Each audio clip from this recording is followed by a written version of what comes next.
আমরা যদি ঋণ খেলাপির বিষয়ে আসি, চট্টগ্রামের একজন বিএনপির প্রার্থী আসলাম চৌধুরী, তিনি 1700 কোটি টাকা ঋণ গ্রহীতা বিভিন্ন ব্যাংক থেকে বাংলাদেশের, এবং 1200 কোটি টাকা ঋণ খেলাপি।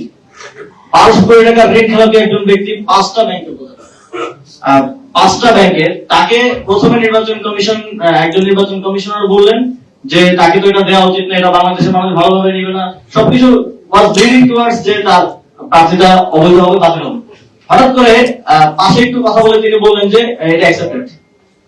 হঠাৎ করে আউট অফ নোহোয়্যার এটা অ্যাকসেপ্টেড। এবং ওনারা যদিও বাংলাদেশের প্রচলিত ঋণ খেলাপি আইন অনুযায়ী গ্যারান্টার ইজ অলসো হচ্ছে ঋণ খেলাপি, কিন্তু ওনারা ইন্টারপ্রিটেশন করলেন যে গ্যারান্টার হিসেবে তাকে সেখানে দায় মুক্তি দেওয়া হলো।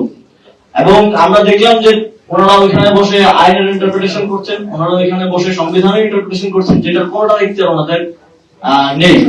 এবং আমরা অবশ্যই এই বিষয়গুলোতে ভবিষ্যতে আমাদের আইনি লড়াই চালিয়ে যাব।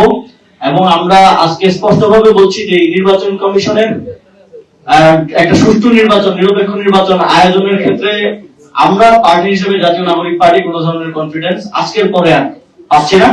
এবং